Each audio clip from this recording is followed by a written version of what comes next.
জয় কবি প্রেমময় ঠাকুর গৌর হরি কি, পরম প্রেমময় ঠাকুর গৌর হরি কি, জয় নিতাই গৌর হরি কি।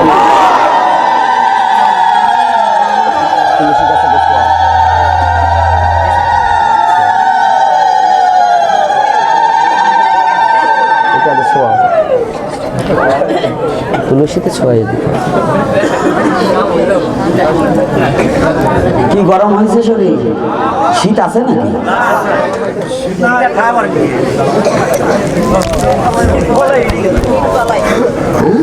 হরি নামে আছে সবই, তুই যাহা চাবি তাহাই পাবি। হরি নামে আছে সবই, যাহা চাবি। খাবি না, খাওয়াবো।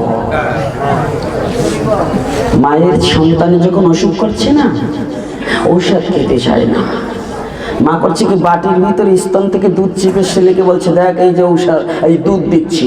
টপ করে মা একটা ট্যাবলেট ওর মধ্যে মেরে দিল, ট্যাবলেটটা গুলিয়ে দিয়ে বলছে, বাবা দুধ খা। ছেলে কই বেশ ভালো, দুধ খাবো, তো খেতে অসুবিধা কি? মুখে দিয়ে খেয়ে বলেছে, মা বলছে দেখ ওষুধ গুলো খাবি না, তোকে দিয়ে খাও। আমার ঠাকুর বললেন, আমার প্রেমময় ঠাকুর গৌর হরি বললেন, আমার প্রেমের ঠাকুর গৌর হরি বললেন যে দেখো, তোরা যা চাবি আমি তাই দেব, তবে তোরা একটু হরি নাম কর, তোরা হরি নাম কর, হরি নাম ছাড়া হইস না। তবে এই নামের মাঝে কি পাবি? ধর্ম অর্থ মোক্ষ কাম। ধর্ম অর্থ মোক্ষ চতুর্বর্গের ফলাফল একমাত্র হরিনাম, নাকি? গতকালকে যেখানে লীলায় আমাকে একটা পিকচার দেখিয়েছিল, ওখানেও যাব, কিন্তু ওটা যদি বলে দিই তাহলে অনেকে ভাববে যে আমারটা তো আমি পেয়ে গেছি, চলে যাই। কিন্তু দেবো না।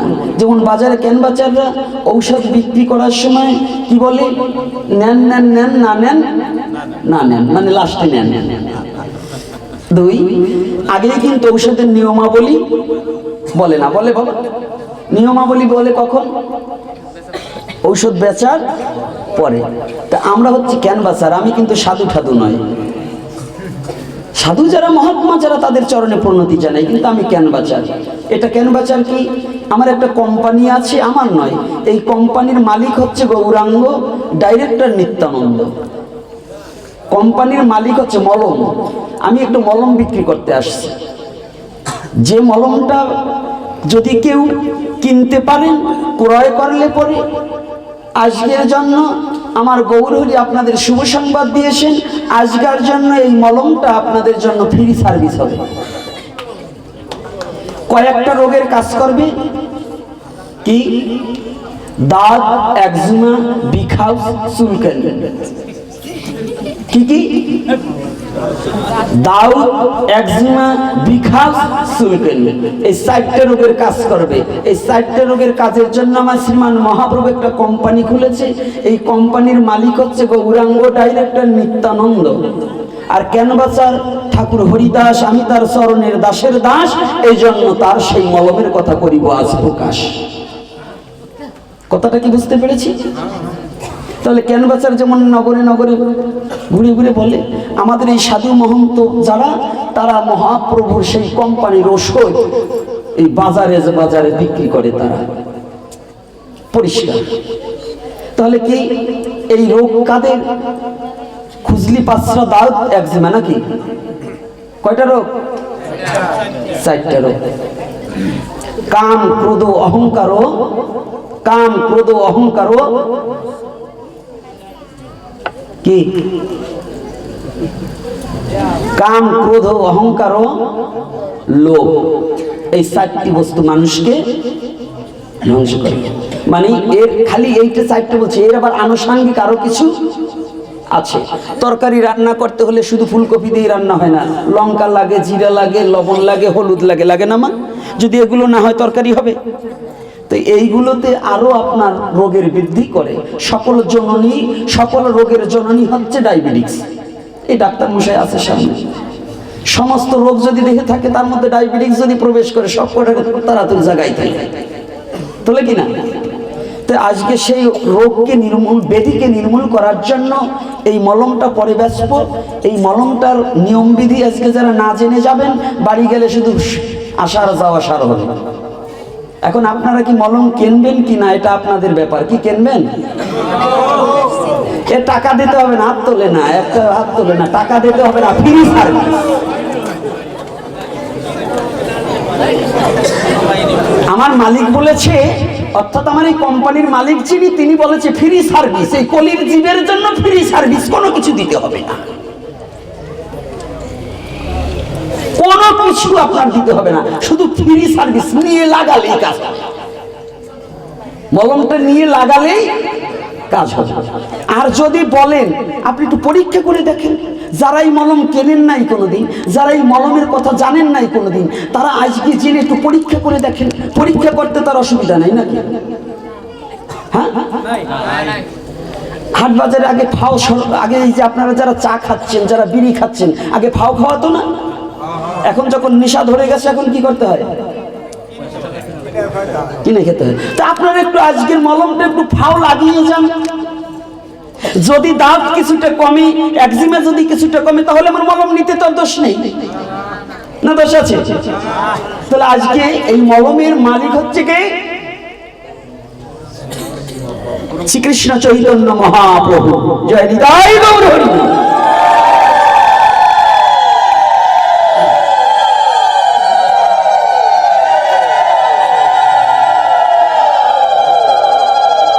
আর ডাইরেক্টর কে? ডাইরেক্টর কে?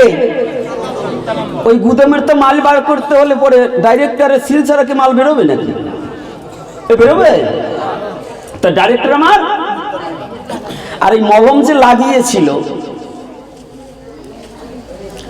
এই পরিচর্যাকারী ছিলেন, ওই গোডাউন পরিচর্যাকারী ছিলেন কে জানেন? এই আমার মতো দাঁড়িয়েলা একটা, দাঁড়িয়েলা, এরকম চুল দাঁড়িয়েলা, এই পঞ্চতত্ত্বের মাঝে করজোরে বিনয় করে আছে। ওনার নাম কি রে বাবা? হ্যাঁ, দ্বৈত না, অদ্বৈত না, দ্বৈত না কিন্তু অদ্বৈত। মানে যার অদ্বৈত কাকে বলে? যার দ্বৈত ভাস নিরসন, দ্বৈত ভাব নিরসন হয়েছে, যার কোনো দ্বৈতের মতো স্বভাব নেই, তাহলে তিনি হচ্ছে অদ্বৈত প্রভু। এইটা হলো উনি পরিচর্যায় ছিলেন। আর ওই জায়গাটা কার ছিলেন জানেন? এই মলম তৈরি হয়েছে, কারখানাটা কার জায়গায় জানেন? এই জায়গাটা ভাড়া নিয়েছিল, এই জায়গার মালিকের নাম কি জানেন? এই সমস্ত মাথা নেড়ো করে পিছনে শিখা রাখা একজন করজোরে বিনয় করে দাঁড়িয়েছে, ওনার নাম কি? আরে না, ওই একটাই করছে প্রকাশ, আর সব কটাই মুখ তালা মারিয়ে গেছে। আমরা সনাতন ধর্মে জন্মগ্রহণ করি, ধর্মের সাথে আমাকে পরিচয় নাই। কতটা বুঝতে পারছি? আমাদের এই সমস্ত ছেলেপেলে, দেখুন মুসলমানের ছেলের কাছে বলুন যে দিনের নবীকে কবে, এক বাক্যে বলবে মুহাম্মদ সাল্লাল্লাহু আলাইহি সাল্লাম, কি বলবে না? মুসলমানের ছেলেদের কাছে জিজ্ঞাসা করুন, ওরা জিজ্ঞাসা করবে। আর আমাদের এগুলো কি বিএ পাস করছে, এমএ পাস করছে, এখানে অনেকগুলো আছে, ওদের এই পরিচয় কটাই জানলো না যে ওরা কে, কার কি নাম। এটা একটা দুঃখের কথা নাই, ওইগুলোকে একটু সরাতে হবে তো।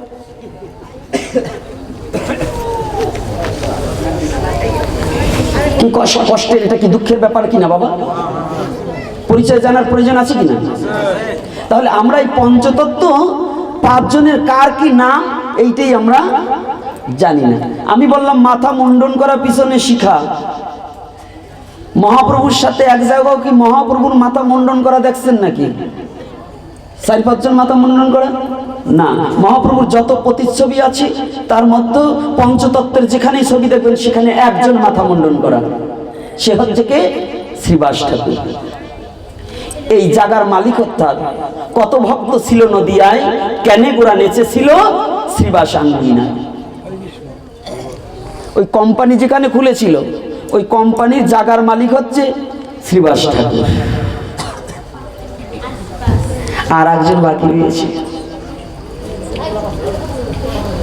কে জানেন? যার নির্দেশনায় উপদেষ্টা। এইখানে ওখানে লেখা আছে উপদেষ্টা কি পাল যেন দেখলাম, নিত্যানন্দ পাল। উপদেষ্টা কাকে বলে? এই কাজটা করতে হবে, যার প্রথম কথা যায় এই কাজটা কিন্তু করতেই হবে, তাকে বলে উপদেষ্টা। অর্থাৎ যার নাম আমরা যাকে বলছি গদাধর, এই গদাধর যিনি ছিলেন দাপর যুগে ছিলেন রাধা ঠাকুরানী। যে রাধারানীর করুণায় তার নির্দেশনায় এই গদাধর হচ্ছে উপদেষ্টা, যে মলম তৈরি করতে হবে। মালিক হচ্ছে গৌরাঙ্গ ডাইরেক্টর নিত্যানন্দ, উপদেষ্টা গদাধর, পরিচর্যায় হচ্ছে অদ্বৈত ঠাকুর, আর জাগার মালিক শ্রীবাস ঠাকুর। আর হরিদাস হচ্ছে কি রুগী ছিল, ওই মলম লাগাইয়া নিজের ব্যাধি দূর করিল এবং ওই ঔষধে তার ব্যাধি নষ্ট হয়েছে এই কথা বিশ্ব জগতে প্রচার করে সে ক্যানভাসার হয়েছে। আমার হরিদাস সেই ক্যানভাসার, আমি তার দাসের দাস। ক্যানভাসার যে হরিদাস, আমি তার দাসের দাস, এই জন্যই তার কথাই বিশ্ব জগতে আজকে করিব প্রকাশ। জয় নিতাই গৌর হরি বল। আজকে আমার মা মনির জানবার বাসনা, এত এত দেহ থাকতে গৌর হরির কোলে ওইরকম সুখ নেওয়াটা কেন নাকি? আর এত লোক থাকতে গৌর হরির কোলে ওই ব্যক্তির দেহ কেন নাকি? আর ওই ব্যক্তি কে? এই তো প্রশ্ন। কোনটা প্রশ্ন?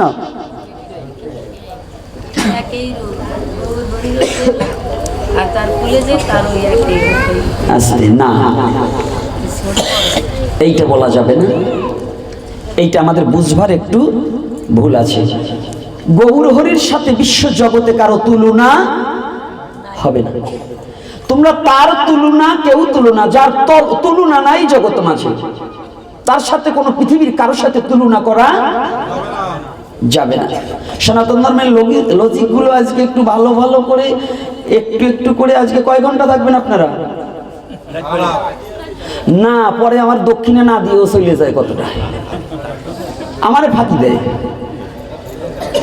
আর কালকে আর একটা কাজ করছে, কিটা যেন 20 টাকা দিয়েছে, আর দুই পাশের তো সেরা ও আর চলবে না কোনোদিন।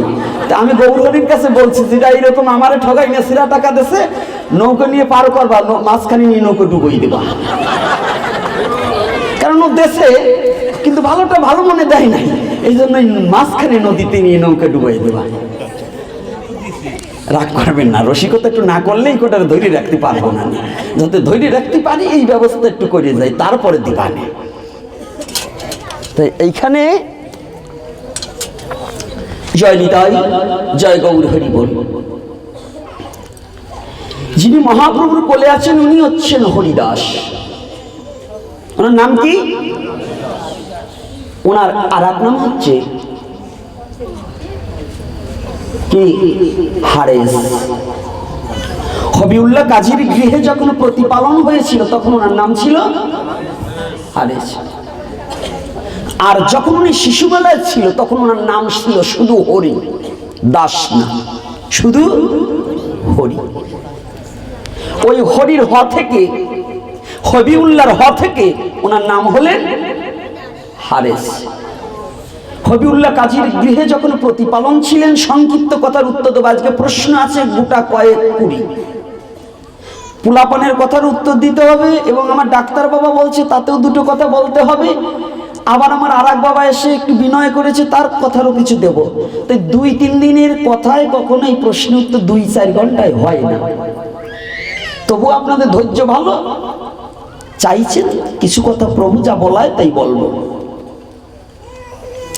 এখন হারেজের জন্ম বৃত্তান্ত, যদি হরিদাসের জন্ম বৃত্তান্ত বলতে যাই তাহলে 7 দিন নয় 1 মাস ব্যাপী আলোচনা করতে পারবো, তাতেও শেষ হবে না। ভগবানের মহিমা শেষ হতে পারে, কিন্তু ভগবানের ভক্তের মহিমা কোনোদিন শেষ করা সম্ভব নয়। ভগবানের মহিমা শেষ হতে পারে, কিন্তু ভগবানের ভক্তের অনন্ত অনন্ত মহিমা, যে মহিমা ভগবান নিজে করুণা করে তার ভক্তের মধ্যে প্রকাশ করেছে।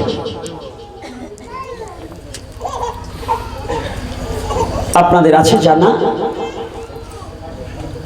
এই হারের যেদিন নিত্যানন্দ প্রভুর নাম বদন থেকে যেদিন হরি নাম আস্বাদন করেছে,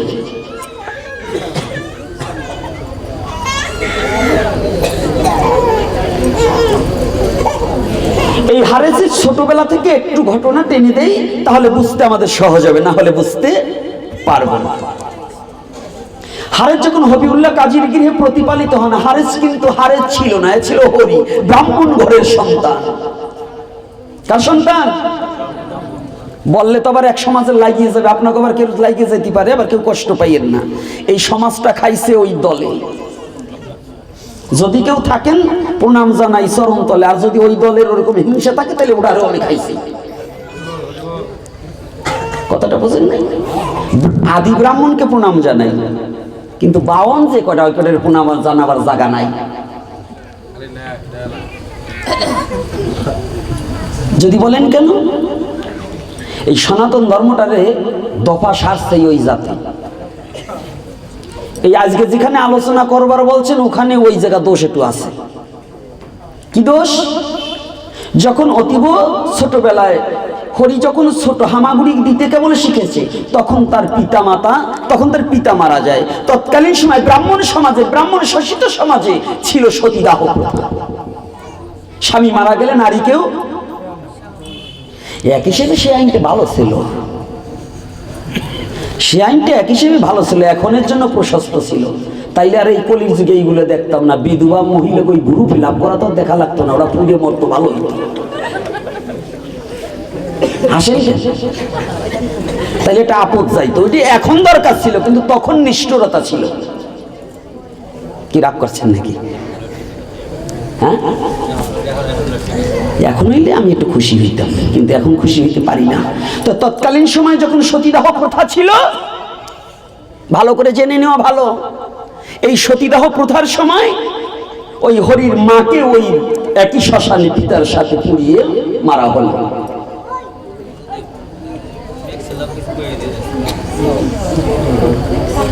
তোমাদের বলা লাগবে না, নিজেরা ভালো।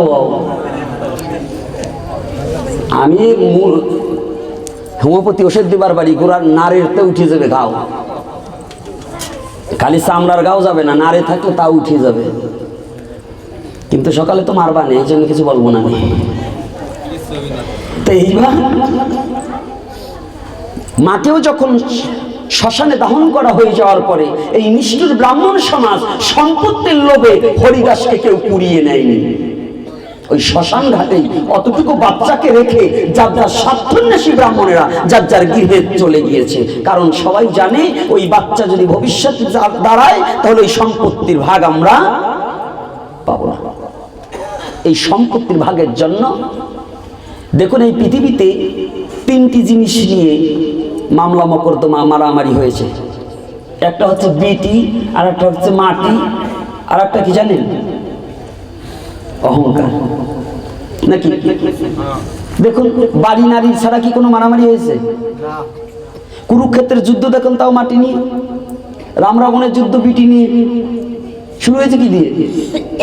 মহিলা নিয়ে না? তাহলে এখানে আমাদের আজকে হিতাহিত জ্ঞান হারিয়ে গেছে ব্রাহ্মণ সমাজের।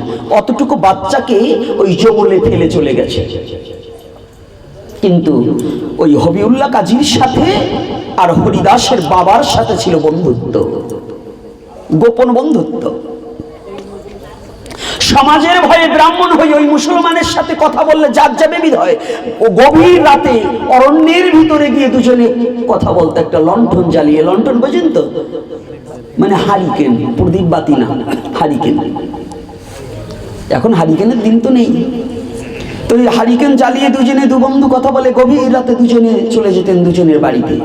কিন্তু আজ হবিউল্লাহ কাজী শুনতে পেয়েছে তার আপন আত্মার বন্ধু সে আজ চিরতরে বিদায় নিয়ে তার বাড়ি সে চলে গেছে। তাই মুসলমান হলেও অন্তরে তো মায়া আছে, ভালোবাসা আছে। ভালোবাসার টানে বলছে, ওরে নিষ্ঠুর সমাজ, আজ আমার বন্ধু চলে গেছে, আমি তো তার সাথে একটু দেখা করতে পারিনি। আজ আমি তার শেষ অন্তঃক্রিয়া কৃষ্ট যেখানে অন্তঃক্রিয়া হয়েছে, যেখানে তার দাহন করা হয়েছে, অন্তত আমি তার শ্মশানটা একটু দেখে আসি।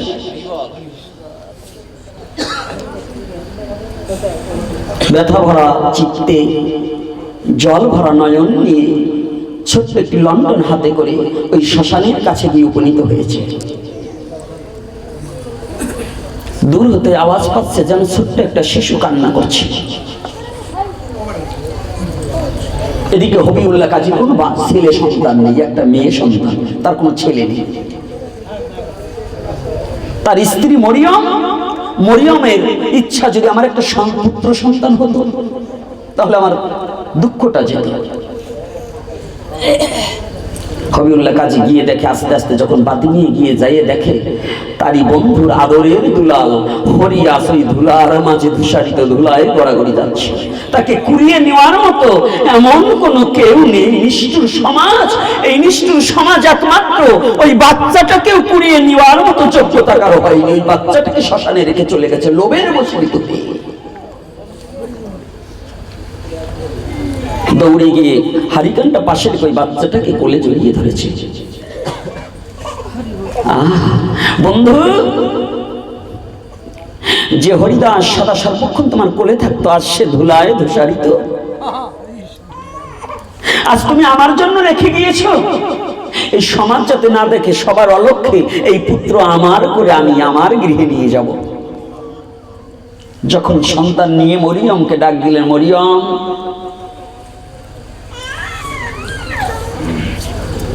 তোমার জন্য একটা উপহার এনেছি। এত রাত্রে তুমি উপহার পেলে কোথায়? আমার বন্ধু দিয়ে গেছে।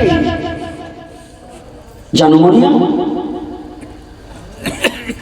আমার বন্ধু যাবার সময় বিদয় লগ্নে আমার জন্য এমন একটি উপহার দিয়েছে যা চিরতরে জগতে কেউ কোনোদিন দিতে চায় না। আমাকে অপ্রাপ্ত বস্তু যা আমি প্রাপ্তি হয়েছি, আমাকে একটা উপহার দিয়ে গেছে। তুমি একটু বেরিয়ে আসো।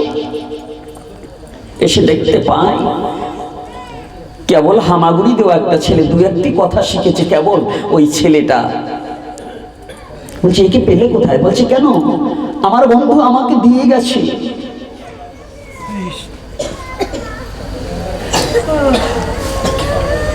প্রতিপালন করছে শিশুটাকে স্বামী স্ত্রী মিলে। দিনার দিনে শিশু যখন একটু বড় হয়েছে, বলছে বাবা,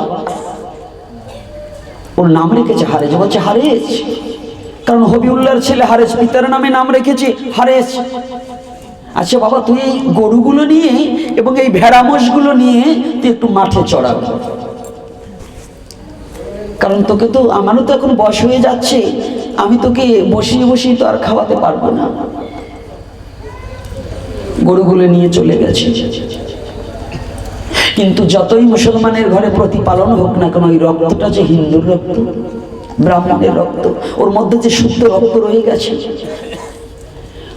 গ্রামের পাশে হিন্দু বাড়ি ভাগবত হয় প্রতিদিন। আর ওই গরু ছাগলগুলো নিয়ে যখন মাঠে যায়, যখন প্রখর রৌদ্র সূর্যের তাপ বেড়ে যায়, তখন ওই একটু গাছের আড়ালে যখন বিশ্রাম নিতে যায়, এদিকে গরুগুলো ছাগলগুলো ভেড়াগুলো এদিক ওদিক গিয়ে পরের ফসল নষ্ট করে, আর পরে এসে হবিউল্লাহ কাজীর কাছে যখন নালিশ জানায়, আর হরিদাস মাঝে মাঝে হারেজকে খুব আঘাত করে, মারে, কারণ শাসন তো করতেই পারে। তো লোকমুখে শুনছে আমার মা বাবা নেই, লোকে বলছে তোর এটা হলো পালিত বাবা পালিত মা, তোকে পালবার জন্য এনেছে, এটা তোর মা বাবা না। এখন কোথায় যাবে বলুন? এদিকে মুসলমানের ঘরে প্রতিপালন হয়েছে বিদায় ব্রাহ্মণ সমাজে তো কোনো জায়গা হবে না, কোথায় যাবে? বাবাজিরা যারা এখানে আজকে এসেছেন, অনেক সমাজপতি এসেছেন, আজকে আপনাদের কাছে আমার প্রশ্ন, কষ্ট পাবেন না কেন? আজকে যদি ওই হবিউল্লাহ কাজী যদি ওই যে খোকাকে ধরে না নিত, আজকে এই প্রেমের ঠাকুরের করুণা, ওই হবিউল্লাহ কাজীর অনেক অবদান আছে আমার হরিদাসকে পাওয়ার পিছনে, আছে না বাবা? আজকে কি হরিদাসের মতো ভক্ত আমরা পেতাম? যারা সমাজপতি যারা আছেন, সমাজে যারা দল মালত মারামারি ঠেঙাঠেঙি যারা করেন, এতে জীবনে কোনোদিন ভালো কিছু আসছে? বলুন, একটা সত্য কথা বলুন, ভালো কিছু আসছে? আপনি শিক্ষা দিয়েছেন কি আপনার ছেলেকে? শুধু হিংসা, ওর বাড়ি যাওয়া যাবে না, ও আমার দলের না, ও আমার বেদল, এটাকে আপনার শিশুর অন্তরে এমন প্যারালাইসিস পয়জন ঢুকিয়ে দিয়েছেন, ও আর কোনোদিন ভালোবাসা শিখলো না, ও শুধু হিংসাই শিখলো। নাকি মা? তাহলে এটা কি? আজকে হারেছ হিন্দু বাড়ি এরকম ভাগবত হচ্ছে। তো মুসলমানের ছেলে বিধায় তৎকালীন হিন্দু সমাজ তো বড় কঠোরতা ছিল। মুসলমান যে জায়গাতে গেছে সেখানে গোবরের ছিটেও দেশে, ব্রাহ্মণ বাড়িতে আগের দিনে কি দিয়েছে না? এ কথা বলেন না কেন? এখন তো এক থালেও খায়, এখন কিন্তু ওইটা কোনো দোষ নেই, আছে? আরে আপনারা যে কয়টা নমো আছেন, এই নমো কয়টা বামন বাড়ি গেলে পরে খাওয়াইয়ে থাল ধোয়াইছে এবং ওই জায়গায় লেপাই ছাড়ছে। ও মুসলমান তো দূরের কথা, পরের নাই তো জ্বালায়। ভাগ্য ভালো জন্ম নিয়েছে না এক আচারের যুগে, আর আজ থেকে 50 বছর 30 বছর আগেও ছিল না?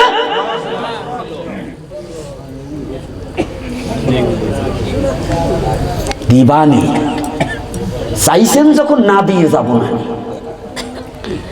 আজকে এই ভাগবতী আসরে যখন হবিউল্লাহর ছেলে হারেস এসেছে, ওকে কেউ বসতে দিচ্ছে না, কারণ জায়গা অপবিত্র হয়ে যাবে। ভাগবতী আসরে কাউকে বসতে দিচ্ছে না। এই জায়গা অপবিত্র হয়ে যাবে, গঙ্গা জলের ছিটা দিয়ে। হারেস করছে কি?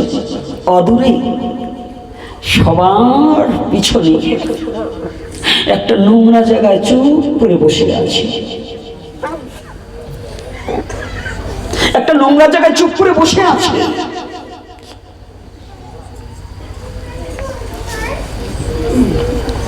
ভাগবত বক্তা বলছে, পাঠ করতে করতে এক সময় বলেছে, এই জগতে যার কেহ নাই তাহার গোবিন্দ আছে। এই বিশ্ব জগতে যার কেউ নেই তার গোবিন্দ আছে, গোবিন্দ তাকে রক্ষা করবে। এই কথাটা পাঠক গোসাই একসময় বলে দিয়েছে। হারেস ওই অদূরে বসে বসে এতগুলো লোকের মধ্য থেকে হারেস ওই কথাটাকে ধরেছে, তাই তো? পাঠক গোসাই বলল, যার কেউ নেই তার তো গোবিন্দ আছে। এই বিশ্ব জগতে তো আমারও কেউ নেই।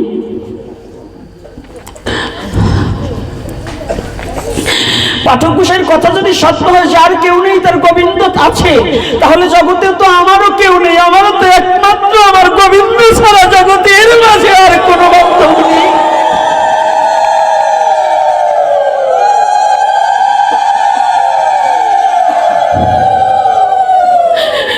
এই জগতের মাঝে আমারও গোবিন্দ ছাড়া জগতের মাঝে আমার কোনো আর বান্ধব নেই। আমি কোথায় যাব?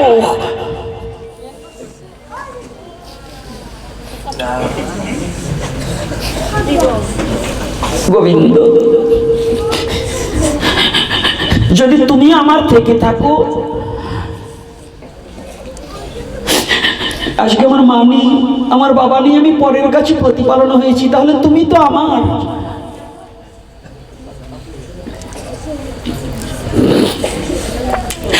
যদি তুমি আমার হও, তাহলে আমার এত যন্ত্রণা কেন? তুমি কি পারো না আমার যন্ত্রণাকে মুক্তি দিতে? তুমি কি পারো না আমার এই কষ্টটাকে নিয়ে নিতে?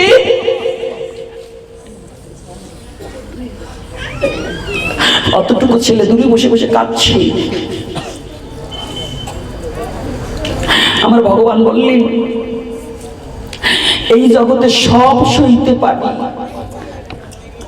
আমি সব সয়ে নিতে পারি, কিন্তু আমার ভক্তের চোখের জল আমি কোনোদিন সইতে পারি না।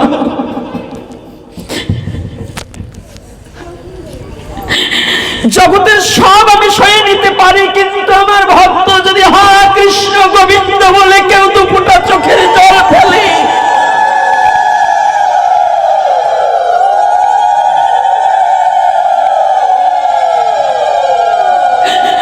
আমি ভক্তের চোখের জলের কাছে আমি ভগবান হয়ে বিক্রি হয়ে যাই, আমি বিক্রি হয়ে যাই।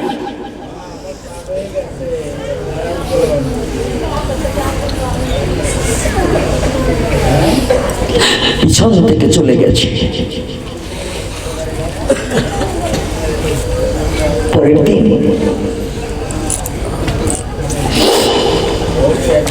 ঠিক ছাগল গরু নিয়ে যখন মাঠে চলে গিয়েছে,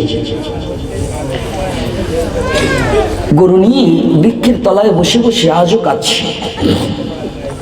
গোবিন্দ গতকাল ভাগবতে শুনলাম, যার কেউ নেই তার তুমি আছো। প্রতিদিন গৃহে গিয়ে মার খেতে হয়, লাঞ্ছনা গঞ্জনা সইতে হয়। আমাকে তুমি এই লাঞ্ছনা গঞ্জনা থেকে একটু মুক্তি দাও। আমি আর কতকাল এমন করে পড়ে থাকবো, আর এমন করে আমি লাঞ্ছনা গঞ্জনা সইব? বলো তুমি একটিবার আমাকে মুক্তি দেওয়ার ব্যবস্থা করো। আর যদি আজ থেকে তুমি আমাকে মুক্তি না দাও, তাহলে আর কোনোদিন আমি বেঁচে থাকার সাধ কোনোদিন করব না। আমার যেন মৃত্যু হয়, আমি মৃত্যুই কামনা করি, আমার যেন মৃত্যু হয়। কেননা এই তিলে তিলে যন্ত্রণা পাওয়ার চেয়ে আমার মরাটাই ভালো। অতটুকু ছেলে গোবিন্দ চিন্তা করতে করতে গোবিন্দ বললেন, যে করে আমার চিন্তা আমি করি জগতে তার চিন্তা। জগতে যদি ভগবানের চিন্তা কেউ করে, ভগবানও তার চিন্তা করে।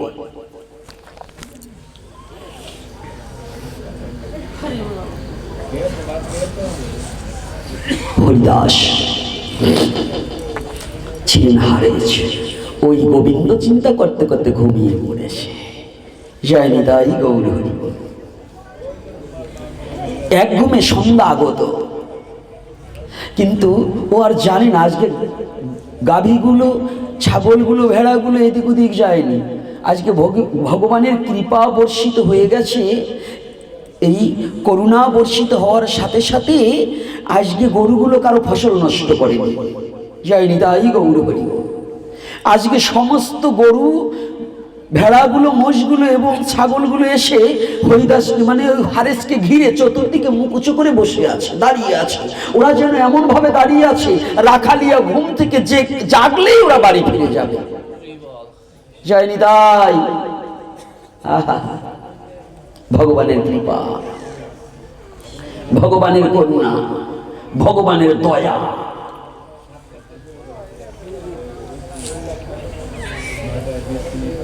উঠেছে,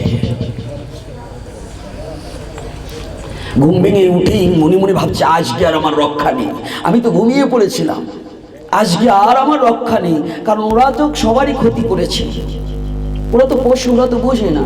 কিন্তু আজকে ভগবানের ইচ্ছায় কোনো ক্ষতি হয়নি। ও যখন বাড়ি গেছি, কারো কোনো নালিশ আসেনি। আজকে হবিউল্লাহ কাজীর কাছে কোনো নালিশ আসেনি। যখন নালিশ আসেনি, হারেজ মনে মনে চিন্তা করছি, গোবিন্দ, আমি হিন্দু বাড়িতে তোমার নাম শুনেছি, আর তোমার কাছে নালিশ জানানোর সাথে সাথে তুমি আমার সমস্ত দুঃখ নিরসন করেছো।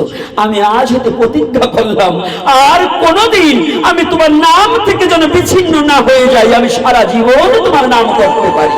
জয় নিতাই গৌর হরি।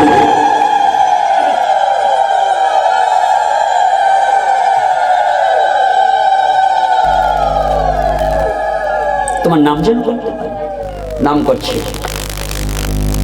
এদিকে মুসলমান বাড়ি বসে যদি হরি নাম হয়, কি মার খাওয়ার কথা না? আর হিন্দু বাড়ি যদি বসে কোনো মুসলমান আজান দেয়, তো মার খাওয়ার কল না? আমাদের সমাজে কি এরকম আছে না বাবা? আচ্ছা, যখন এরকম করছে, হবিউল্লাহ কাজীকে বলছে, এই হবিউল্লাহ, তোমার ছেলে, তোমার ভাতকে, তোমার ছেলে হরি নাম করছে, ওকে ত্যাগ করো। ভগবান যাকে দুঃখ দেয় তাকে মনের মতো দুঃখ দেয়। শাস্ত্রে বলছে সাধু বাক্য, যে করে আমার আশ তারে করি সর্বনাশ, তথাপিও ছাড়িয়ে না ছাড়ে আস, তবে হই আমি তার দাসের দাস। কর্তারা একটু দুঃখ পাইলে হরি নাম ভুলে যায়, ভগবানের নাম আর করবো না। মানে নিজের মন মতো না হইলে আর ভগবানের নাম করবো না, তাই না? ভগবানকে চিনি। ওই যে কালী পুজো করেন, যদি কলেরায় ঠেলা দেয় তাহলে সন্দেশে ছড়াছড়ি। দেশে যদি কলেরায় ঠেলা দেয়, সেই সময় হলো পাকা সন্দেশ, ভোগের অভাব নাই, তাই না? আর যদি কোনো কিছু না হয়, তো এই কালী পুজো পয়লা সপ্তাহে করার দরকার, ওই শেষ সপ্তাহে করেন, মানে ঠিকই না করলে হয় না, তাই না? আর সত্য কথা বলেন, এটা হয় না? দলাদলিটা ঠিক আছে, কিন্তু এই কালী পুজো করবে লাস্টে। কি কষ্ট পাচ্ছেন নাকি? আর একটা ভেজাল হয়েছে, আজকে আমি এখানে ছিলাম দাঁড়িয়ে, একটু বলি। হরিদাসের আরো লীলা মেলা রয়েছে, বলবানি। এই যে মন্দিরটা করেছিলেন ওই রাধা গোবিন্দ জায়গাটা যতটুকু মঞ্চ করছে ওতে হয় না, মানে চাপা হয়ে গেছে, ভোগ লাগাবার জায়গা নাই। তো ছেলেরা আমার ওই বিষ্ণু বাবা, ও বলছে যে তাইলে কালী মন্দিরটা আমরা করি। তা আপনাদের এই জায়গায় তো অবজেকশন হচ্ছে, কালী মন্দিরে রান্না করা যাবে নাকি? এটা করা আমাদের সমাজে নিষেধ নাকি? এই সাধারণ কমন সেন্স হইল না আপনাদের, যে রান্নাটা কার? গোপীনাথ খাবে এজন্য, ওই বিষ্ণু খাবে এজন্য, না ভগবানের জন্য? এই কথা কার? এখন জোরে বলেন না কেন? না ওই দলে সব কয়টা রান্না হবে কার জন্য? এই দেবতা কার? না দেবতার ভগবান? এই দেবতাকে সৃষ্টি করছে কে? তা আপনি কালীরে এত ভালোবাসলেন আর গোবিন্দর কথা মনেই রইল না। ভগবানের সেবার চিন্তা করেন না, কালী নিয়ে টানাটানি। ও কালী কি বলছে? আগে কৃষ্ণ নামে নিবেদন না হইলে পরে কালীও তাহা গ্রহণ করে না। জানেন তত্ত্ব? ব্রাহ্মণ 2-4 কোটি ডাক দেন, তাহলে দেখেন ওই নারায়ণ নামে নিবেদন করতে হয়। নারায়ণকে বিষ্ণু নামে নিবেদন না করলে, যে বস্তু বিষ্ণু নামে নিবেদন হয়নি তাহা কুকুর মাংস সদৃশ্য। যে বস্তু বিষ্ণু নামে নিবেদন হয় না তাহা কুকুর মাংস সদৃশ্য। দেখতে চাইলে সকালে আসবেন। যেটা শাস্ত্রের বাইরে বলছি নাকি, পুরাণের কথা, পদ্ম পুরাণের কথা, গরুর পুরাণের কথা। যে অন্ন হোক আর যে বস্তু ভগবান বিষ্ণুর নামে নিবেদন হয়নি তাহা কোনো দেবতার নামে নিবেদন হতে পারে না। আর আপনারা কি বোঝেন না যে আমিও বুঝি না, মানে ওই উনরা যে কি বোঝে উনিও বোঝে না যে আমি কি বুঝি। রাগ করবেন না কিন্তু কথাটায়। উদ্দেশ্য হচ্ছে কৃষ্ণের জন্য পৃথিবীর অনন্ত কোটি ব্রহ্মাণ্ডে সব করা চলে, কিন্তু সবের বিনিময়ে কৃষ্ণকে ত্যাগ করা যাবে না। ভালো করে বুঝতে হবে এই ব্যাপারটা, কারণ আমার আজকে লাগছে আপনারা এত কালী ভক্ত, যা ঘরের ভিতরে যা অবস্থা, তো এত কালী ভক্ত একজন করে যদি প্রত্যেকদিন সেবা বুঝে দেন তো মন্দিরের এরকম চেহারা থাকে নাকি? গজাইরের নিতাই বাবুরে চিনতেন?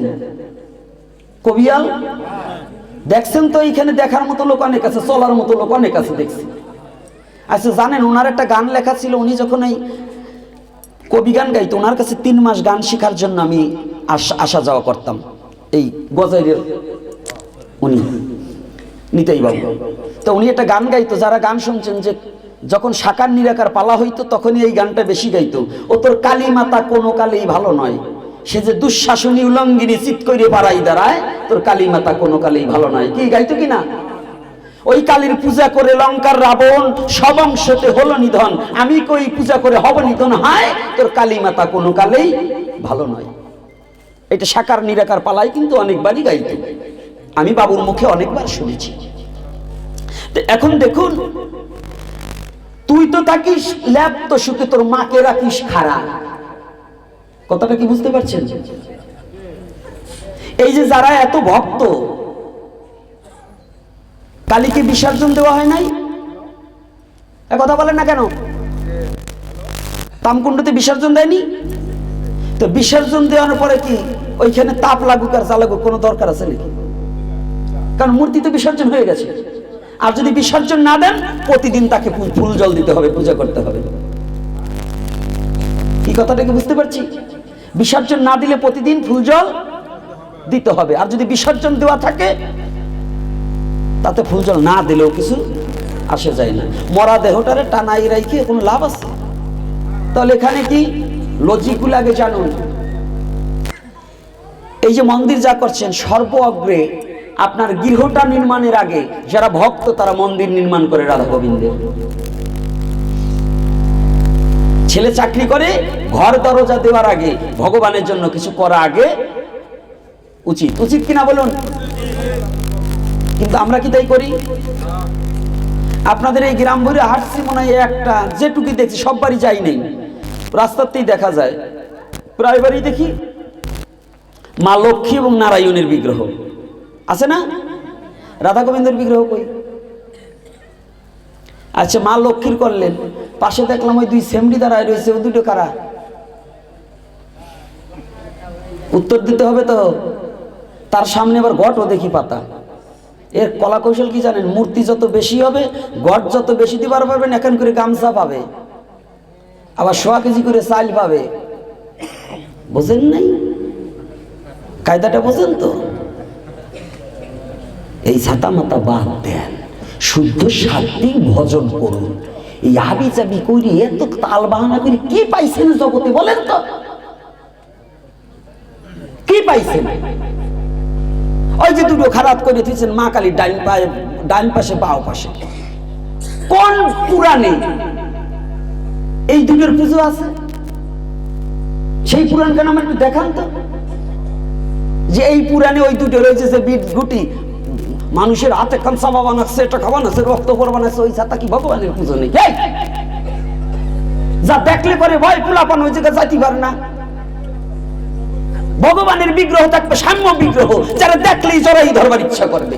ভগবান আমার সে প্রেমের ভগবান, দয়ার ভগবান, করুণার ভগবান। প্রেমিক ভগবানকে দেখা মাত্রই বক্ষে জড়িয়ে ধরতে ইচ্ছা করবে। আমি সেই ভগবানের পূজারী, যেটা দেখলে ভয় পাবো, ওটার কাছে আমি যাবো কেন? ভগবান কি ভয়ের বস্তু? কি কথা? কি যুক্তিকে আমি মিথ্যা বলছি বলুন? মা জগৎ জননী, মা আমার মা, সন্তানের সবচেয়ে নিরাপদ স্থান কোনটা? হ্যাঁ, মায়ের কোল, তাই না? তো যদি জগৎ জননী মা হয়, ওর পাশে ওই দুটো থাকবে কেন? এ যুক্তি না। ওইটার কর্ত কি জানেন? তৎকালীন সময় জমিদাররা আনন্দ ফুর্তি করার জন্য ওই বলি ঢলি দিত, ওইটারে ডাকবে কি দিয়ে? ওই জন্য বলতো ডাকি নিভ্য নম, যোগ নিভ্য নম। ওই এ বইলে মানে মা কালী খায় না, ওই দুটোই খায়, ডাকিনী যোগিনী সপরিবার আয় নম। কথাটা বোঝেন নাই? এই ছাতা মাতা বাদ দেন, সনাতন ধর্মের শুদ্ধ সাত্বিক গোবিন্দ ভজনের পথে আসুন। একেবারে সরল সহজ পথ, ওই বঙ্গি বাঙ্গা বাদ দেন। আপনি করেন কালী পুজো, জম্বের খাওয়া খাইয়ে এসে বাড়িতে দেন, নিজে না খাইয়ে পুনা শুকিয়ে মরেন, ওই ছাতা বাদ দেন। দি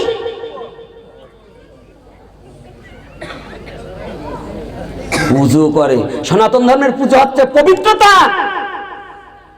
আমার এই সনাতন ধর্মের এত বড় পবিত্রতাকে অপবিত্র একমাত্র আমাদের নৈতিক চরিত্রের কারণে অপবিত্র হয়ে যাচ্ছে।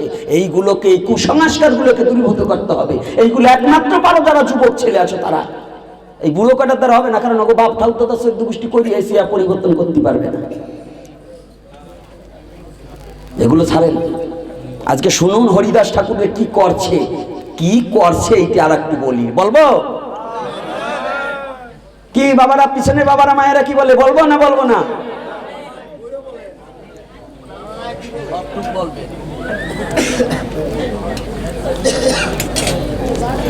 আপনি তো আমার বাপ মারার কায়দা করবা নাকছে। এইরকম বলালি বলে পরে কবে না, শালা ছেলের খাবার দেবো না। তো এইবার শুনুন, ধৈর্য ধরে। হরিদাস ঠাকুর যিনি হারেস ছিলেন, এই হারেস যে সমাজচ্যুত, ওই হিন্দুর কুলেও জায়গা নাই, মুসলমানের ঘরেও জায়গা নাই। কারণ একেতে হিন্দুর শিশুকালে ছিল হিন্দু কুলে ব্রাহ্মণের ঘরে, এইবার একটু বড় হয়েছে মুসলমানের ঘরে। তো মুসলমানের ছেলে বলে বিশ্ব জগতে প্রচার এখন করে হরিনাম। আর কি জায়গা আছে কোনো জায়গায়? কি বাবা, জায়গা থাকতে পারে? জায়গা নেই। এই হরিদাস একমাত্র নাম আশ্রয় করে ঘর থেকে বাড়িয়ে গেলেন। নামকে আশ্রয় করে ঘর থেকে কি করলেন? যার পৃথিবীতে কোথাও জায়গা নাই, সনাতন ধর্মে আমার মহাপ্রভু বললেন অনন্ত কোটি ব্রহ্মাণ্ডের মধ্যে যার কোনো জায়গা নেই, সে একমাত্র আমার ভক্তের চরণ প্রান্তে সে যদি দাসত্ব স্বীকার করে আর এই মধুমাখা হরিনাম করে, সে যেন আমার বটবৃক্ষ ছায়ার তলে এসে দাঁড়িয়ে থাকে।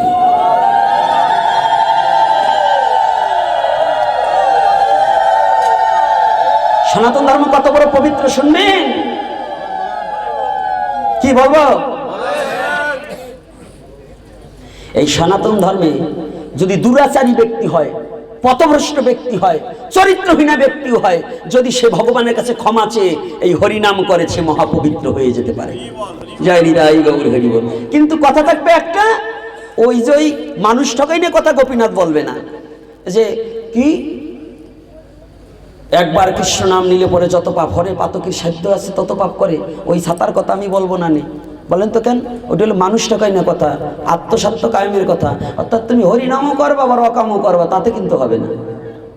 তুমি যেদিনকে ভগবানের কাছে ক্ষমা চাবা ওই দিন থেকে অপকর্ম ছেড়ে দাও, হরি নাম করো, তোমাকে ওই নামেই শুদ্ধ করে নেবে। কি বাবা করতে পারে না? নামের ক্ষমতা আছে না? এই হরিদাসের লীলার মধ্যে লক্ষ হীরা নটি ছিল। ভক্ত হরিদাসের কাছে গেল, হরিনাম অমৃত কর্ণে প্রবেশ করে পরম বৈষ্ণবী হয়ে গেল। জয় নিতাই গৌর হরি বল। আমার হরিনামের আছে কিনা শক্তি? হরিনামের শক্তি নেই? ওই কিছু কিছু কান কাটা সমাজপতি আছে, কান কাটা সমাজপতি বোঝেন না? ওরা ওই একজনের একটু দোষ পাইলেই কেউ বন্ধক, একজনের ক্ষুদ্র একটু অপরাধ পেলে এই ওরে সমাজের তো বন্ধ রাখ। আমার মনে করে ওই কয়টার আমার চোখের সামনে বলে তারপরে দাঁতের পাটি উঠে গেলাম। এই কয়টার জন্যই আমার সনাতন ধর্মটা নষ্ট হয়েছে। রাগ করছেন নাকি? এরকম আছে কিনা বলেন? এই কয়টা হলো কান কাটা সমাজপতি, নিজের অপকর্মের কোনো খোঁজ নাই, ও আবার পরের বিচার করি বেড়ায়। এই ছাতা বাদ দেন। আমার মহাপ্রভু বললেন, যে জন কৃষ্ণ ভজে সেই পবিত্র বিশ্ব চরাচরে। যে জন হরি বলতে পারে তার কোনো অপবিত্রতা থাকতে পারে না। ছোট্ট একটু লীলার মধ্য দিয়ে আর একটু বলি, সুবুদ্ধিখা নাকি? আপনারা যারা চৈতন্য চরিতামৃত পড়েছেন, জমিদার সুবুদ্ধিখায়ের কথা শুনেছেন? এই সুবুদ্ধিখায়কে জোর করে হুক্কার জল খাইয়ে দিলেন। আগের দিনে কিন্তু হুক্কা খাইতো, তাই না? কি মুরব্বী বাবারা কি খাইতো না? আরে এখন তো বলেন মুসলমানে মুখ দিলে সেটা খাইতেন কোনোদিন? হ্যাঁ? যদি সাহাবাড়ির কোনো হুক্কা থাকতো নমো মশাইরা খাইতে পারতেন? খাইতে পারতেন না। নমো যদি সাবি বাড়ির উপর দিয়ে যাইতে তাহলে গোবরের সিটে 3 বার দিত। কি দিত না? শাহ মশাইরা থাকলে আবার রাইগেন না। এখন ঠান্ডা হয়েছে অনেকটা মহাপ্রভুর জগতে, কিন্তু আগে এরকম করতো কি না? তো যদি করতো, তো এইবার কি করছে?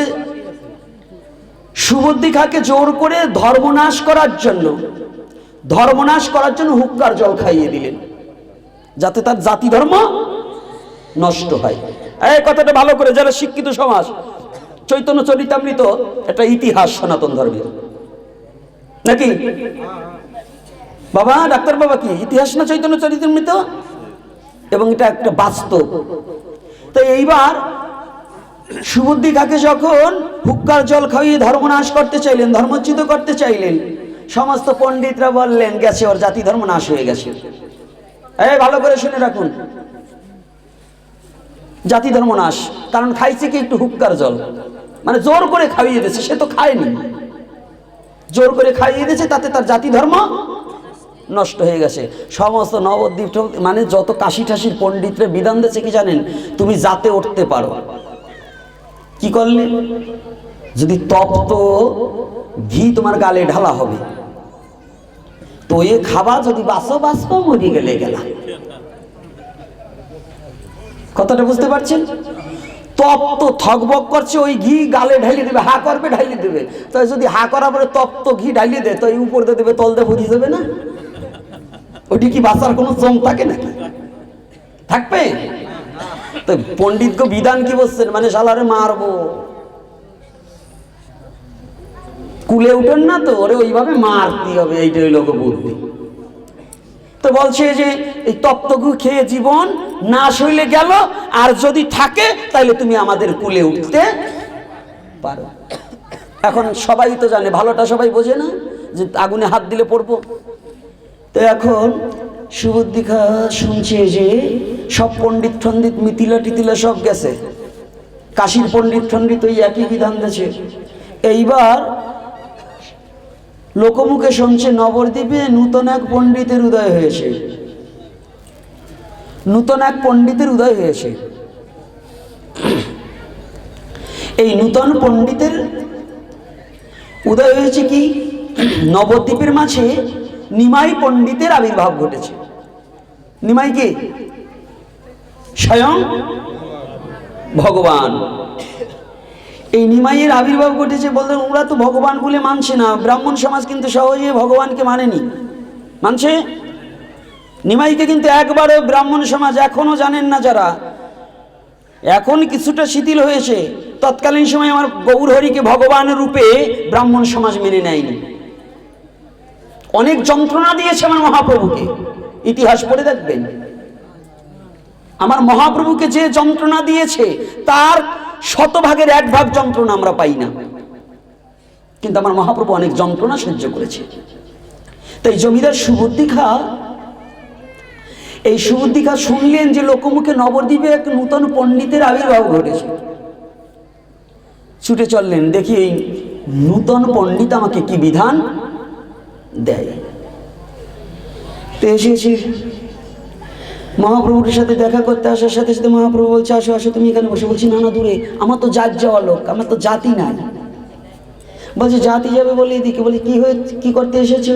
বলছে এই করতে। বলে কি বিধান পেয়েছো? বলছে সমস্ত পণ্ডিতরা বলেছে তপ্ত ঘি খেয়ে আমার জাতে উঠতে হবে। মহাপ্রভু বললেন, সুবুদ্ধি রায়, নিরন্তর করো তুমি মধুর হরিনাম, ইহা ছাড়ি চলে যাও শ্রী বৃন্দাবন ধাম। যাও তুমি বলো হরে কৃষ্ণ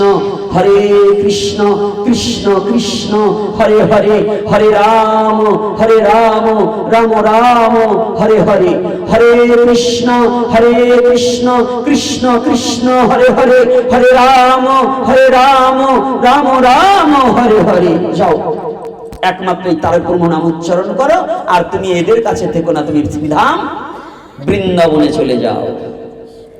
কথাটা বুঝতে পেরেছেন? আমার মহাপ্রভু কি বললেন?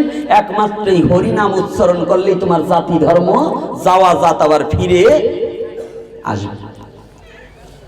এত বড় দয়াল হয় বাবা, কি মায়েরা বাবারা, এত বড় দয়াল হয় যে একমাত্র হরিনাম করলেই যার মরা জাত তাজা হয়। তাহলে এখানে আমাদের কোনো জাতি নাই, কোনো হিংসা নাই। হরিনাম করতে হলে কি করব? হরিনাম আমরা কি করব?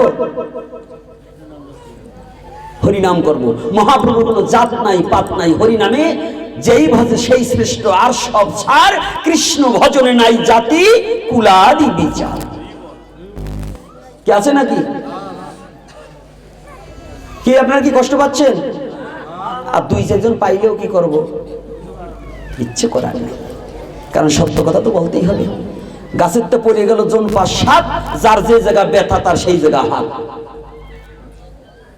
তো এইবার হরিদাস নাম করছে। হরিদাস কাকে বলছে? হরির যিনি দাস তাকে বলে হরিদাস, হরির যিনি দাস। তা নাম করছে। তাই এখন মুসলমানের ছেলে নাম করলে তো আবার জ্বালা, তাই না? কিছু সংখ্যক হরিদাস তো নাম করছে, কিছু সংখ্যক ব্রাহ্মণ সম্প্রদায় গিয়ে কাজীর কাছে নালিশ জানালেন। কিছু সংখ্যক ব্রাহ্মণেরা গিয়ে কাজীর কাছে নালিশ জানালেন, কাজী সাহেব, আরে ও মুসলমানের ছেলে হয়ে হরিনাম করছে, ওই সকাল বলে হইলে যে হরিনাম করছে, হরে কৃষ্ণ গায়, এতে আমাদের ঘুমানে বড় দায়। কি ভোরবেলা কৃষ্ণ নাম করলে আপনাদের অনেকের গায়ে জ্বালা বাঁধে না? সন্ধ্যার সময় করলেও জ্বালা বাঁধে না? বলেন কেমনে? করিয়ে দেখেন কয়দিন বলে, জানেন তো না? আগে টহল কীর্তন ছিল, এখন আছে? ভোরবেলায় কীর্তনটা কত মধুময় লাগে। আরে আমরাও আলসে হয়ে গেছি, বড়ি গীত দল কারা চাইল ভাই, আলসে হয়ে গেছি, এখন আর হরিনাম করবার চাই না। কারণ এখন প্রণাম করলে, শিষ্য করলেই 2000 পাওয়া যায়, তাহলে অযথা কেন ঘুরিয়ে মরবো? তাই এইবার কাজী সাহেব দেখলেন মাঝে মাঝে ব্রাহ্মণেরা এসে নালিশ করে, তাই আমি যদি কিছু প্রতিকার না করি তাহলে তো হয় না। তো কাজী সাহেব লোক পাঠিয়ে দিলেন, পেয়দা পাঠিয়ে দিলেন হরিদাসের কাছে। ভালো করে খেয়াল রাখবেন, আমার মার কথার উপরে, একটা কথার উপরে হরিদাসের অনেক কথা এসে যাবে। হরিদাস কি বিষয়বস্তু, কেন মহাপ্রভু তাকে কোলে তুললেন, এটা নিগূঢ় রহস্য।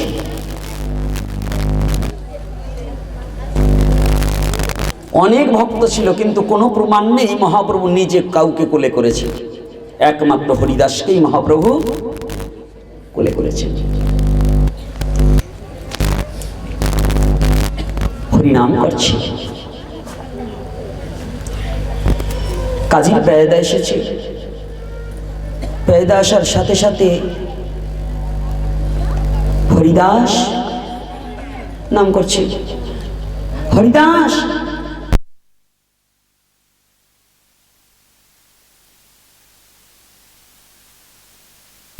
হিন্দু কুলে তোমার জন্ম ছিল, এটাও শুনতে পাচ্ছি।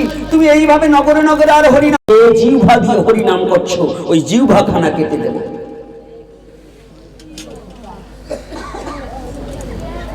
কাজী সাহেব, আর যে জিহ্বায় হরিনাম করছে সেই জিহ্বা খানা কেটে দিবেন। যার অন্তরে হরিনাম হচ্ছে সে তাকে বন্ধ করবেন কি করে? এই ছেলেরা, মায়েরা, বাবারা, সকাল সন্ধ্যা একটু হরিনাম করতে আমাদের কষ্ট হয়, আমরা একটু দুঃখ পেলে হরিনাম আর করি না।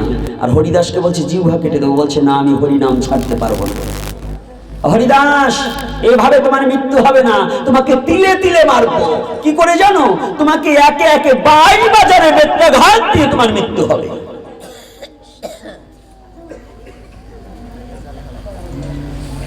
22 বাজারের মৃত্যু হবে তোমার, 22 বাজারে বেত্রাঘাতে। কাজী সাহেব, আপনি 22 বাজার 22 দোকানে কিছু 40 বাজারের বেত্রাঘাত দেন, তথাপিও আমি হরিনাম ছাড়তে পারবো না, আমি হরিনাম ছেড়ে দেব না। আমি হরিনাম ছাড়া বাঁচতে পারবো না, হরিনামই আমার প্রাণ। জানি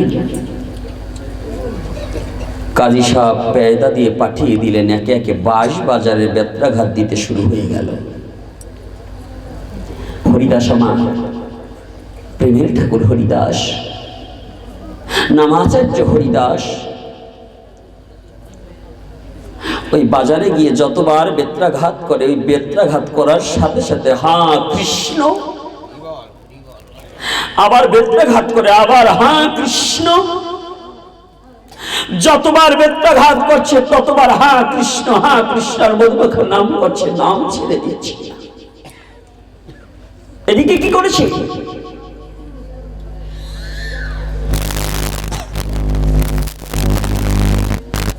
হরিদাসকে মারতে মারতে সমস্ত ব্যয় দ্বারা হরান হয়ে গিয়েছে, ক্লান্তি বোধ মনে করছে।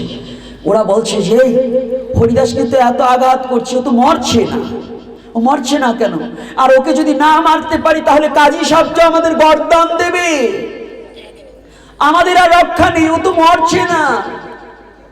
হরিদাস শুনে বলছে, ভাই, আমি না মরলে তোমাদের প্রাণ চলে যাবে। দেখেছেন সাধুর লক্ষণ কি, ভালো করে বুঝুন। আমি না মরলে তোমাদের প্রাণ চলে যাবে। তোমরা আমাকে যত আঘাত করো, এভাবে আমাকে কোনো মারতে পারবে না। কারণ কি জানো? যে জীবনে একবার মধুমাখা হরি নামে যে মরে গিয়েছে, তাকে কোনোভাবে কিছু দিয়ে মারা যায়।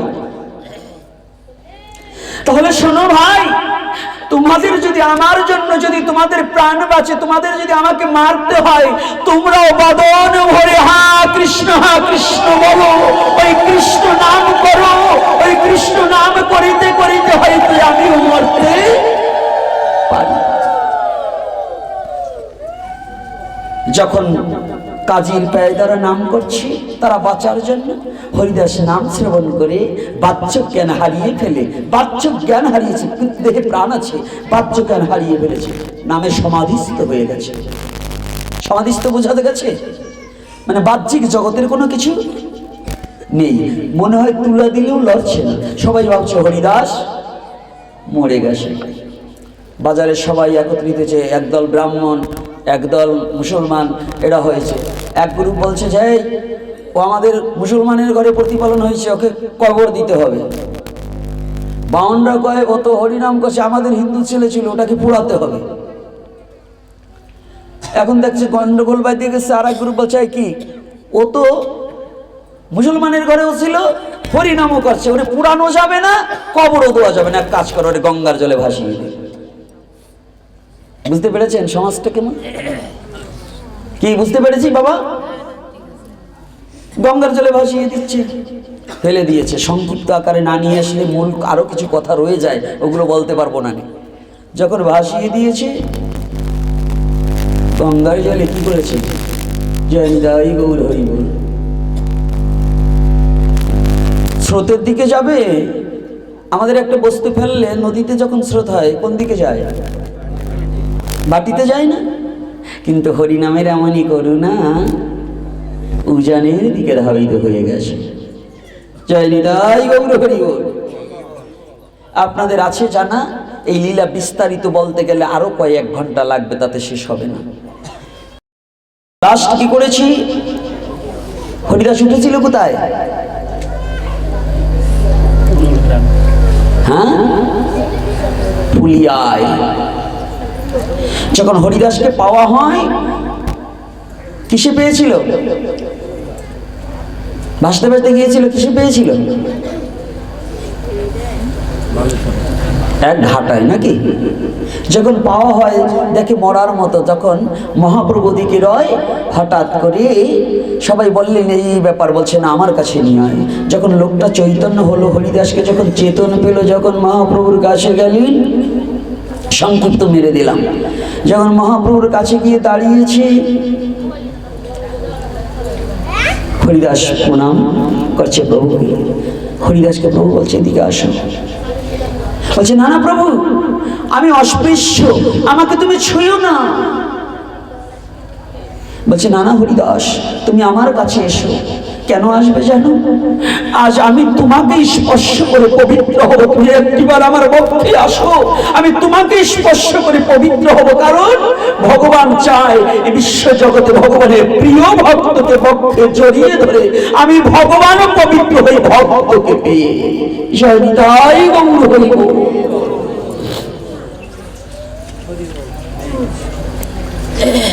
হঠাৎ করে তাকিয়ে দেখতে পায় মহাপ্রভুর গায়ে বেত্রাঘাতের রুধির ধারা, দর করে রুধির ধারা বইছে। হরিদাস বলছে কি এই কোমলঙ্গে সোনারঙ্গে কে আঘাত করেছে? কে এমন নিষ্ঠুর? কে এত বড় নিষ্ঠুর যে আমার প্রভুর অঙ্গে আঘাত করেছে? আমার প্রভু দুটি চোখের জল ছেড়ে দিয়ে বলেন হরিদাস, আমাকে কেউ আঘাত করেনি, এটা হচ্ছে আমার ভক্তের পুরস্কার, আমি নিয়েছি।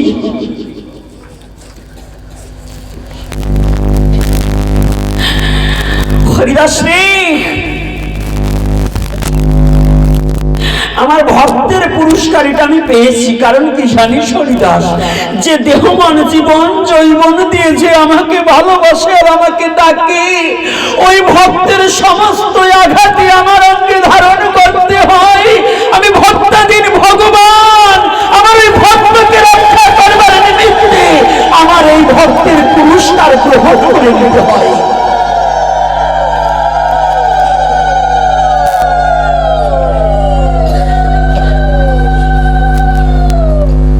আমি আমার ভক্তের পুরস্কার নিয়েছি। হরিদাস বলছে প্রভু, এরকম নিষ্ঠুর ভক্ত কে আছে জগতে বলো? আমার দয়াময় গৌর হরি বলছে হরিদাস, হরিদাস এত বড় নিষ্ঠুর একমাত্র তুমি হয়েছো, তুমি হয়েছো। বলছে কেন? বলছে তুমি কি বলো, তুমি যতবার এই কলির যুগে নাম রূপে কৃষ্ণ অবতার, তুমি যতবার নাম করে করে ব্যত্যাঘাত সহ্য করেছো, বলো তুমি ততবার ব্যত্যাঘাত হয়েছে, ততবার কি তুমি নাম একবারও ভুলেছো? বলো যে নামের মাঝে আঘাতের মাঝেও নাম করতে পারে, ওই আঘাতকে আমি না পিঠে ধারণ করে থাকতে পারি। আমি তোমার সমস্ত আঘাত ওই উপহার রূপে আমার কৃষ্ণে ধারণ করে নিয়েছি, আমি ধারণ করে নিয়েছি। ও মা, ও বাবা, আপনাদের আজকে জানিয়ে যাচ্ছি, শুধু হরিদাস নয়, আমাদের মধ্য থেকেও যদি জীবনে কেউ কোনোদিন আমার ভগবানের চরণে এমনি করে জীবন অর্পণ করে যেতে পারে,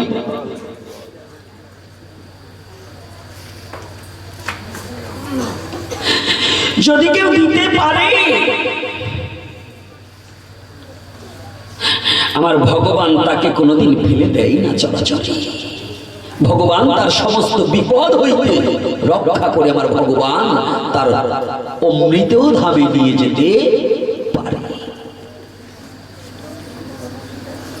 গেলেন এখানে এই হরিদাস যখন বার্ধক্য বয়স হলেন চলে গেলেন পুরীতে। কোথায়? পুরীতে। প্রতিদিন জগন্নাথ দর্শন করে এবং প্রদক্ষিণ করে। কিন্তু বয়স হয়ে গেছে, মহাপ্রভুর চেয়ে অনেক বয়সে কি বড়। হরিদাস কিন্তু বয়সে অনেক বড়, মহাপ্রভু হয়ে গেছে।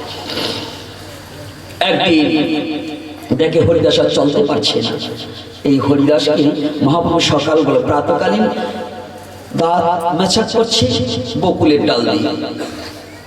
তো সমুদ্রের পাড়ে স্নান করে যখন আসবে তখন দেখছে হরিদাস পিছনে পড়ে যায়।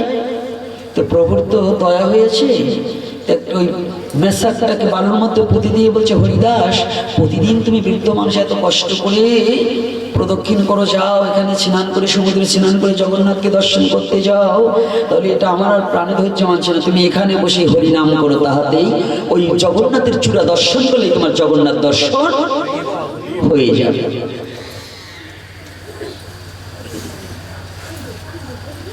হরিদাস বলছে, প্রভু যখন বাক্য দিয়েছে এখানে আমি বসে থাকি। ওই জগন্নাথ দিকে চূড়ার দিকে তাকে ওখানে বসে হরিনাম করছে। কিন্তু বয়স হয়ে গেছে, হরিদাসের দেহ রাখার সময় হয়ে গেছে। হরিদাস অন্তরে জানতে পারলেন প্রভু লীলা সম্বরণ করবে। এটা কে জানেন? আরে এখন তো মোবাইলে হ্যালো হয়েছে, এই হ্যালোর যুগ তখন না, তখন ভক্ত আর ভগবানের মিলন ঘটে। ওই ভগবান যাহা করে ভক্ত তাহা বুঝতে পারে, আর ভক্তের কি করে তা ভগবানও বুঝতে পারে। গুরু আর শিষ্য যদি অনুগত হয়, ওই গুরু যা করে তা শিষ্য বুঝতে পারে, আর শিষ্য যা করে গুরু তা বুঝতে পারে। কি পারে কিনা?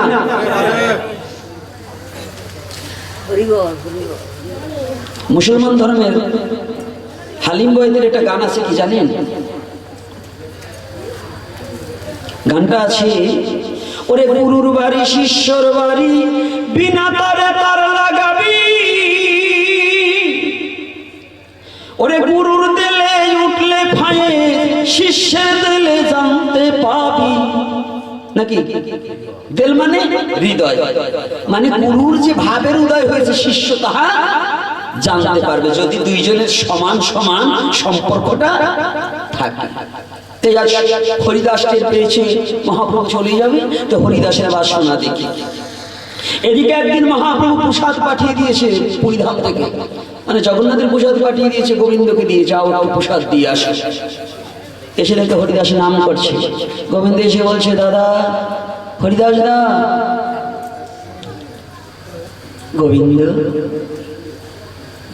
আমার প্রভু কেমন আছে?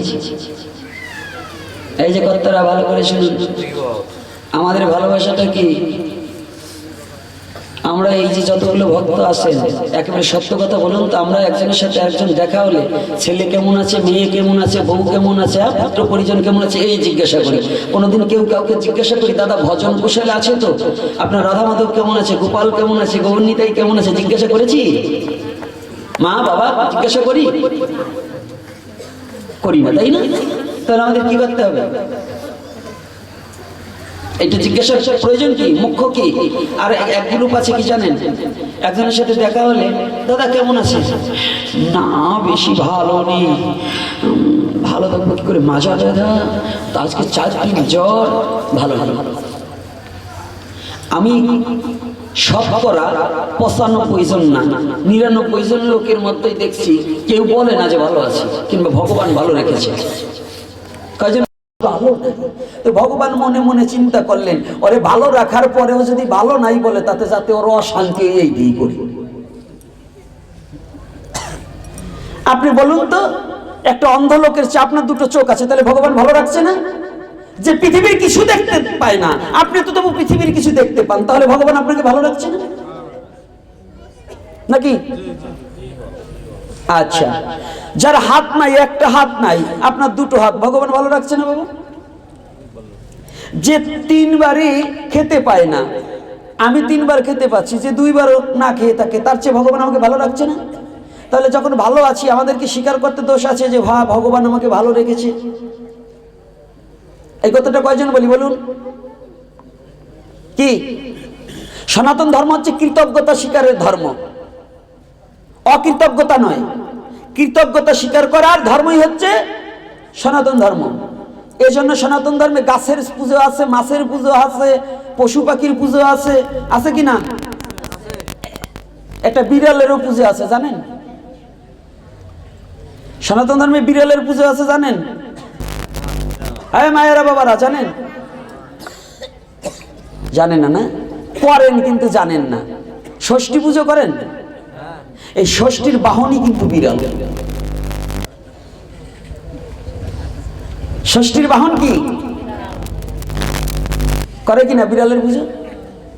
আচ্ছা, বাঘের পুজো করেন? মা দুর্গার পায়ের নিচে কি সিংহ আছে না? জগদ্ধাত্রী কি আছে? প্রত্যেকটা দেবতার এক একটা বাহন আছে না? আছে কি না? তাহলে এই ধর্মে কৃতজ্ঞতার ধর্ম। গাছের পুজো করে, মাটির পুজো করে, করে কিনা? জলের পুজো করে, করে না? তাহলে এই কৃতজ্ঞতা স্বীকার করি না। কেন স্বীকার করছি না? অর্থাৎ আমরা বলি ভগবান আমাদেরকে ভালো রাখে নাই, ভালো থাকার পরেও আমরা স্বীকার করছি ভালো রাখে নাই। যাক, আর কিছু সময় আলোচনা করবো কিনা? কত বাজে আমি দেখে নিই। আপনার কোনো এটা তো ঘড়ির কাটা ওরকমই বাজে, কারণ পাট আমার হওয়ার কথা যে কয়টায় তার বাড়ির কাছেও নাই। অর্থাৎ আপনারা আসছেন, আপনারা ভক্ত বড় শক্ত। অর্থাৎ শক্ত বলছে এই কারণেই যে আপনারা কালকে বলে দিলেন যে আপনারা সকালে সকালে আসবেন, কি কথা ছিল না? আর আপনারা আসছেন কয়টায়? হ্যাঁ, আপনারা আইছেন কয়টায়? কেন আমার আগে আলোচক ছিল না, পাঠক ছিল না একজন? তাইলে তার পাঠও তো শুনতে হবে। একজন কি বলে, খালি গোপীনাথেরটা শুনবেন কেন? তারটাও শুনতে হবে। ভালো মন্দ নিয়ে বিশ্বজগৎ। আমি এত কথা বলছি, এই কথার মধ্যে আমার ভুল আছে না? আমি কি সবটাই কি ভালো বলতে পারিনি? তাহলে আপনারা তবু সমস্ত ক্ষমা করে আপনাদের চরণে জায়গা দেন, এই জন্যই আসি, না হলে আসতে পারতাম না। কিন্তু আপনারা বড় দয়ালু, এই অধম গোপীনাথের সমস্ত অপরাধ ক্ষমা করে আপনাদের চরণে জায়গা দেন, এই জন্যই ছুটে আসি। যাক, এইবার বলছি হরিদাস, হরিদাসের জন্য প্রসাদ নিয়ে আসছে। বলছে আমার প্রভু কেমন আছে, আর কারো কথা জিজ্ঞাসা করেনি। মা যায়নি তাই চোখ বোঝা যাবে না, এখন এই কথাটা কিন্তু উত্তর হয়ে যাবে। এখন এই কথাটার মধ্যে উত্তর আমি দিয়ে দেবো। এইবার বলছে গোবিন্দ, গোবিন্দ বলছে দাদা প্রসাদ পাঠিয়েছে প্রভু। বলছে আমার তো নাম সংখ্যা পূর্ণ হয়নি। এই যে মায়েরা বাবারা, একবার খেতে হলেও নাম ছাড়া খাওয়া যাবে,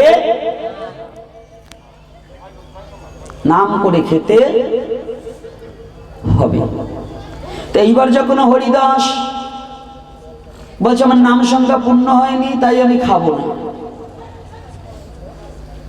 যখন গোবিন্দ প্রসাদ নিয়ে রওনা দিয়েছে, আবার ফিরে আবার বলছে এই দাদা দাঁড়াও।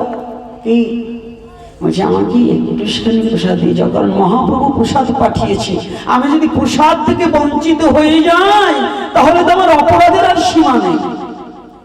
এই যে আপনারা যারা আসছেন না, কণিকা হইলেও প্রসাদ পাওয়া উচিত নাকি? প্রসাদকে অনেকে আছে কয় প্রসাদ আমার মাথায় থাক, ওই যেভাবে সেন্সে খাওয়া যায় নাকি? এরকম ভদ্রলোক আছে না বাবা? ওই একটা কালা লোকে যদি প্রসাদ মাখে, কয় ওনার চামড়াটা একটু পরিষ্কার করে ওই রাতেরটা খাওয়া যায় না। হাতাই দেখেন ওর যা চরিত্র, ওর চরিত্রের দিকে তাকাইলে পরে ওর মুখে স্যাপ ফেললেও তাই না, কিন্তু ওই আবার ভঙ্গি করে অমুকের সেনাটা খাওয়া যাবে না। আগে নিজের ক্যারেক্টারের দিকে হাতাও, নিজের চরিত্র ঠিক না কইরে ওইটা বাইব না, তাইলে কপালে কিছু জুটবে না। কথাটা বুঝেন নাই? আগে নিজে ভালো, হাম ভালো তো জগৎ ভালো। আমি যদি ভালো না হয় বিশ্ব জগৎ কোনোদিন ভালো হবে না। আপনি যে ধর্মে জন্মগ্রহণ করেছেন জানেন এই ধর্মের লজিক গুলো কি বলবানি, আর একটু বইলে নেই, মার পিপাসাটা নিবৃত করিয়ে তারপরে এলো এই জায়গা যাবো, মনে রাখেন। আর আনবেন না, এটা আমি ভালো জানি যে গোপীনাথরা আনবেন না, এটা ভালো জানি, কিন্তু জানিও তো দিয়ে যাই, আজকে একটু বকাবকি করেছি। তো এইবার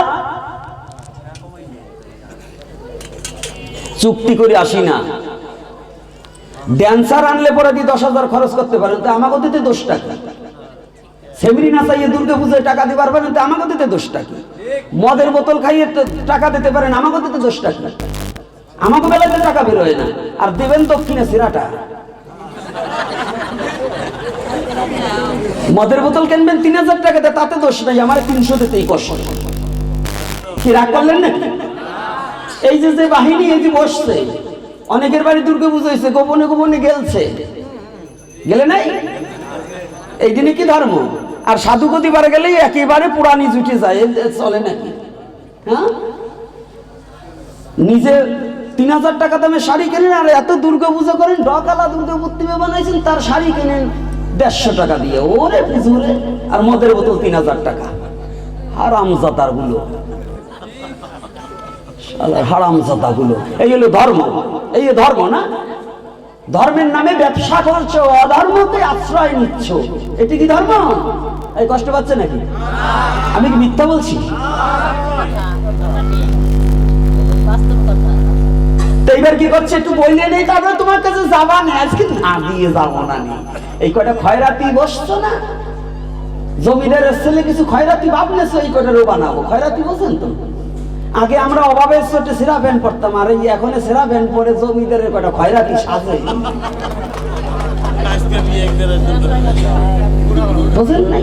কি ডগ দেহা যায়। এই গিরে খাইছে, এই জায়গা খাইছে, এই জায়গা খাইছে, দেখলেই না হারামজাদা।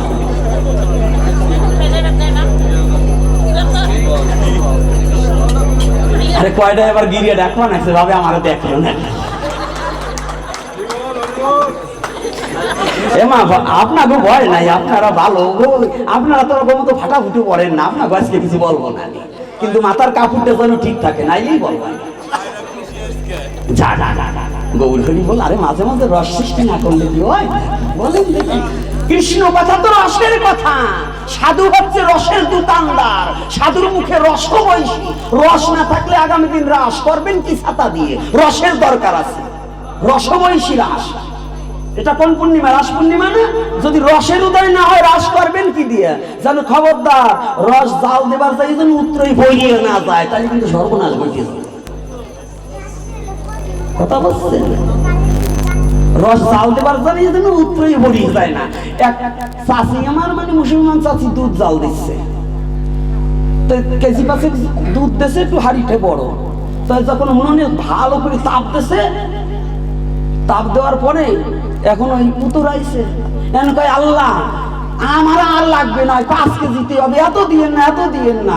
তো বলতে বলতে দুধ গেছে উত্তরে পড়িয়ে 3 বার। তো যখন পড়িয়ে গেছে, আর উঠিস কে, সেরা প্যান্ট দেখি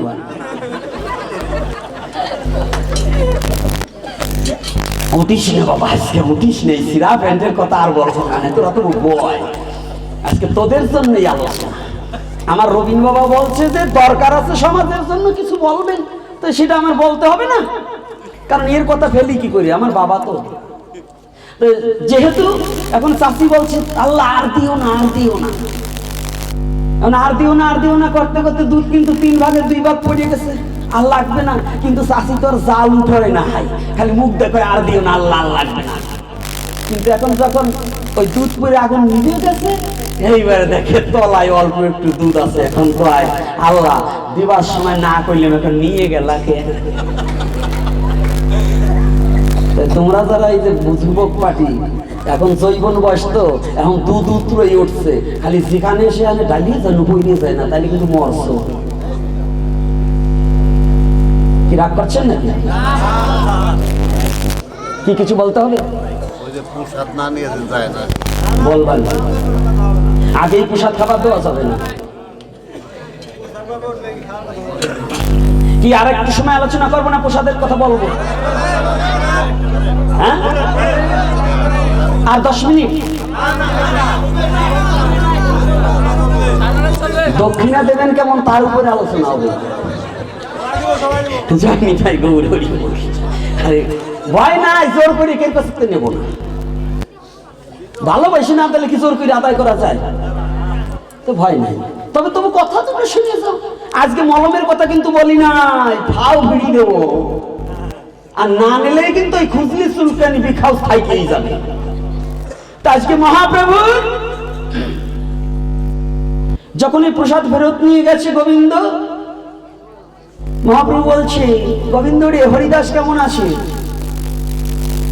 বলছে তার শরীরটা বেশি ভালো নেই। মহাপ্রভু একদিন আসলেন হরিদাসকে দেখার জন্য। মহাপ্রভু এসে দেখে হরিদাস একেবারে বাঁকা হয়ে বসে বসে নাম করছে। এই যে বলছে, হরিদাস হরিদাস, প্রভু তুমি এসেছো, মেঘনা চাইতে জল, তুমি এসেছো প্রভু, তুমি করুণা করে হতভাগা অধমকে দর্শন দিতে এসেছো। হরিদাস, তোমার শরীরটা কি অসুস্থ বাবা? না না প্রভু, আমার দেহ কোনো অসুস্থ নয়, অসুস্থ আমার মন। এই ভালো করে বুঝুন, আমরা বলি দেহ ভালো নেই, আর হরিদাস কি বলছে? আমার দেহ ভালো আছে কিন্তু আমার অসুস্থ। বলছে কথাটা আবার বলবো। বলছে প্রভু আমার মন অসুস্থ কেন জানো? আমি যে সংখ্যাপূর্ণ নাম করতে পারিনি, আমি যত সময় পর্যন্ত নাম সংখ্যাপূর্ণ না করতে পারি আমার মনটা অসুস্থ হয়ে আছে। কিন্তু দেহটা একদিন ছেড়ে চলে যেতেই হবে, দেহটা একদিন রেখে যেতেই হবে। তাহলে দেহর সুস্থ আর অসুস্থ দিয়ে কি করবো? কথাটা একটু গভীর।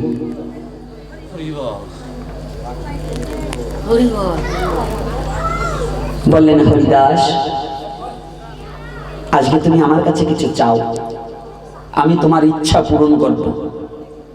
বলছে প্রভু যদি তুমি কিছু দিতেই আসো, আমি জীবনে তোমার কাছে কিছু চাই না, তাহলে তুমি যখন দিতেই এসেছো দয়া করে আমাকে একটা জিনিস দেবে তো?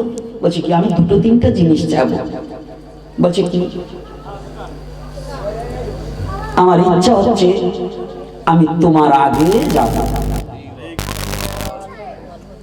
আমার নয়নে যেন তোমার বিয়োগ অর্থাৎ তোমার শেষ লীলা দর্শন না হয়। আমি তোমার আগে যেতে চাই, তুমি আমাকে করুণা করো প্রভু, আমি যেন তোমার আগে যেতে পারি।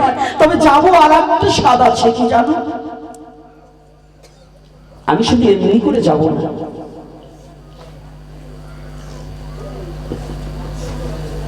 এই মতো ইচ্ছা আমার সারি উপরাণ, মুখে উচ্চারণে সদা শ্রীকৃষ্ণ চৈতন্য নাম। আমি যাওয়ার আগে যেন তোমার ওই বদন দর্শন করিতে করিতে আমি যেতে পারি। আমি যেন তোমার বদন দর্শন করতে যেতে পারি। শুধু বদন দর্শন নয়, আমি যেন বদনে তোমার নাম করিতে করিতে যেতে পারি। আর কি জানো, আমি যখন হা কৃষ্ণ চৈতন্য বলে কাঁদবো, আমার 2টি নয়নের জল যেন তোমার চরণ ধুয়াইয়া দিতে পারি।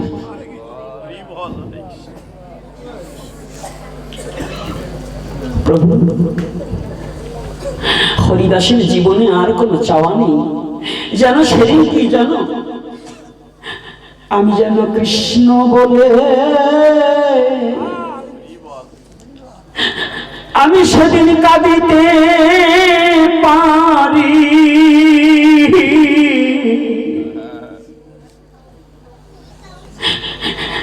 ওরে আমার মহাযাত্রা,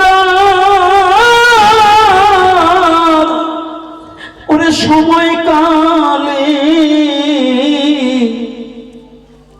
যেন জীবনে কৃষ্ণ বলে আমি কাঁদিতে পারি। প্রভু আমার যেদিন যাবার সময় ঘনিয়ে আসবে, এই জগতের মাঝে যেদিন আমার আপন বলতে কেউ থাকবে না, যেদিন এই মায়ার খেলায় আমার ছেড়ে যেতে হবে,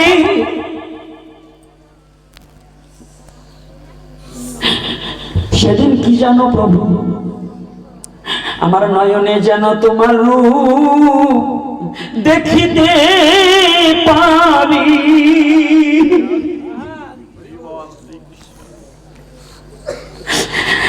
ওরে আমায় কৃপা করো গৌর হরি,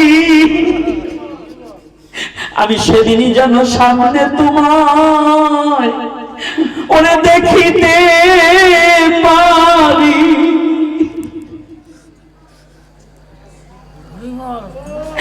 আমি সেদিনই যেন সামনে তোমায় দেখিতে পাই গো। আর কি জানো, সেদিনই তোমার ভক্তগণ সঙ্গে লইয়া, তোমার ভক্তগণ মধুমাখা হরিনাম করিতে করিতে আমার চৌদিকে বেরিয়া, সেদিন যেন আমি তোমার ভক্ত সঙ্গ করিতে করিতে আমি চাইতে পারি।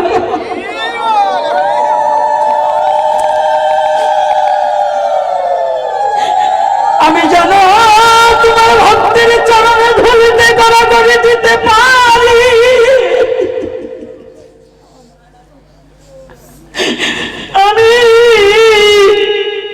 আমি যেন তোমার ভক্তের চরণ ধুলি শিরে ধারণ করিতে পারি। প্রভু হে, সেদিন আমার চরণে ছাড়া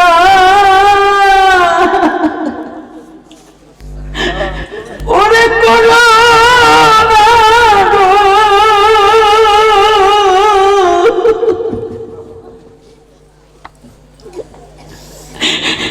সেদিন আমার চরণ ছাড়া ওরে করো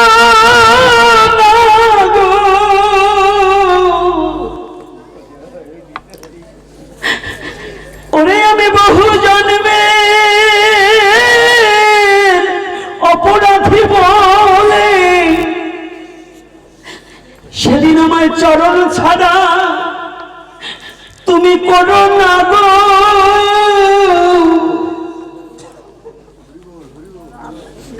প্রভু হে, আমার সেদিন তুমি চরণ ছাড়া করো না।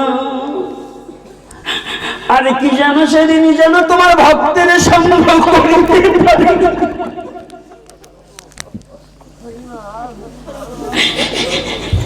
আমি যেন তোমার শুদ্ধ ভক্তির ওই রাতুর চরণের ধুলি যেন আমি সর্বঙ্গে মাখিতে পাবি।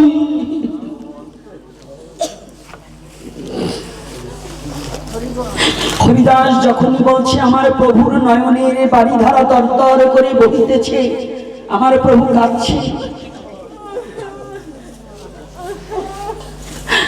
হরিদাস বলছে, প্রভু গো, ও প্রভু, তুমি কাঁদছো কেন বলো? তুমি এমন করে কাঁদছো কেন?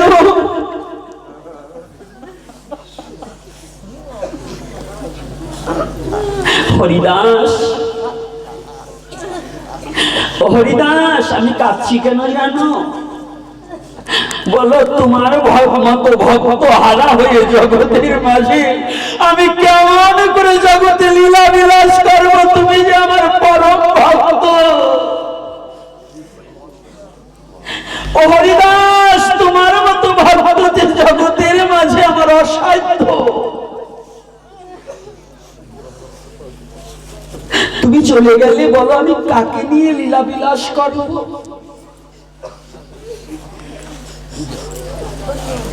হরিদাস বলছে, প্রভু,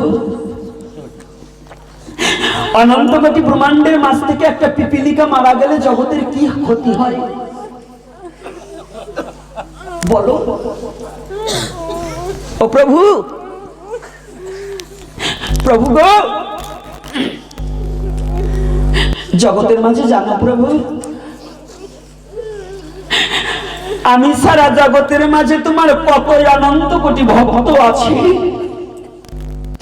কিন্তু জানো প্রভু, এই জগতের মাঝে তুমি ছাড়া তো জগতে আমার আর কেউ নেই। তুমি মাতা, তুমি পিতা, তুমি বন্ধু, তুমি ভ্রাতা, তুমি ছাড়া জগতের মাঝে আমার যে আপন বলতে কেউ নেই।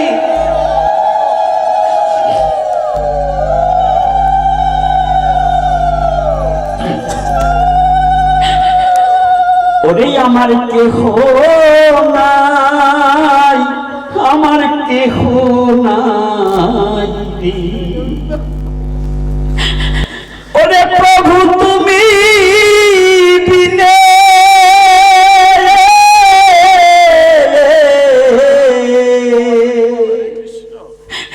ওরে এই অসময় নিদানের কালে রে, ওরে আমি দাঁড়াবো তার কাছে রে। আমার কেহ নাই, আমার কেহ নাই রে। এ জগতের মাঝে তুমি বিনে জগতের মাঝে আমার তো আর আপন বলিতে কেহ নাই।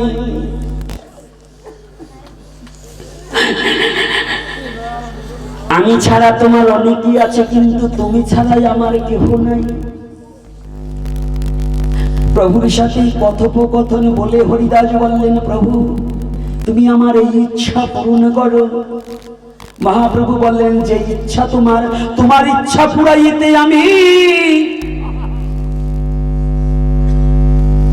ইচ্ছাময়ী হরি, ভক্তের ইচ্ছায় লীলা পূর্ণ করি, তোমার ইচ্ছা পূরণ করব।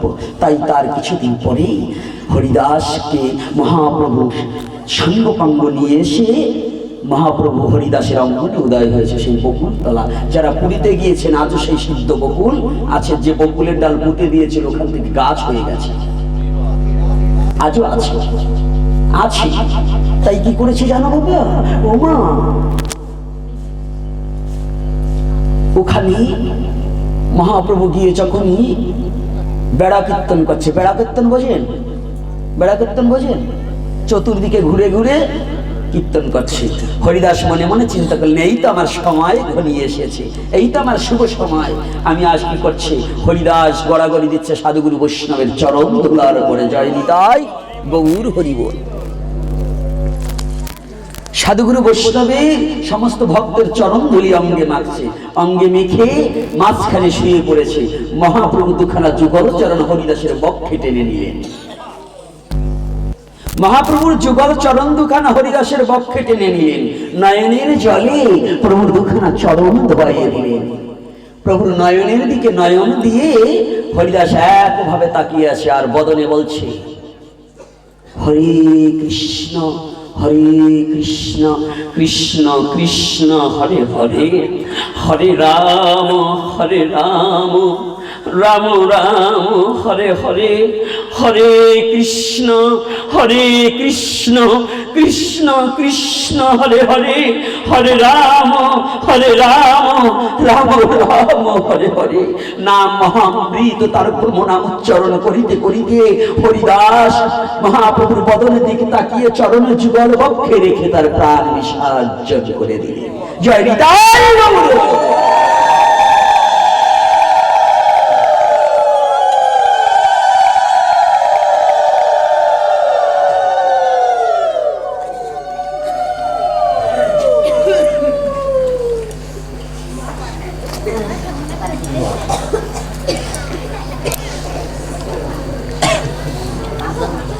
যখন প্রাণ ত্যাগ করলেন, আমার মহাপ্রভু ডেকে সমস্ত ভক্তকে বললেন, ওরে তোরা আমার হরিদাস দেহ রেখেছে এই সৎ কাজ, যার কেহ নাই আমি নিজেই করব।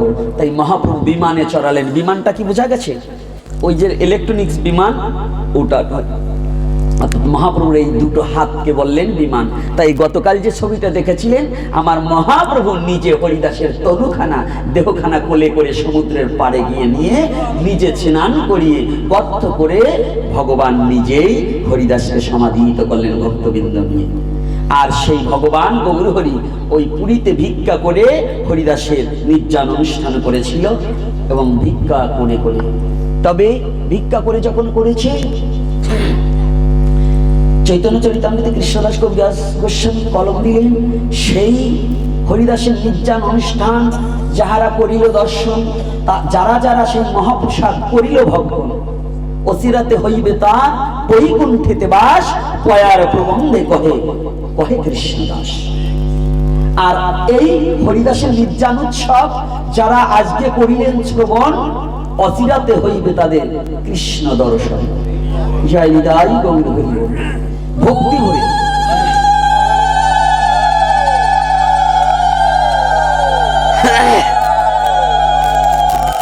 আজকে যে কথা বলি, আমার মহাপ্রভুর যে ঔষধ ছিল, সেই ঔষধটা কি জানেন? একমাত্র মধুমাখা হরিনাম। এই হরিনাম করতে হলে, এই মলম লাগাতে হলে তারপরে কি করতে হয়? মলমের কিছু নিয়ম বিধি আছে না? এই নাম হরিনাম করতে হলে কি করতে হয়? যার দাউদ হয়েছে, মলম লাগাবার আগে চুলকাতে হয় না?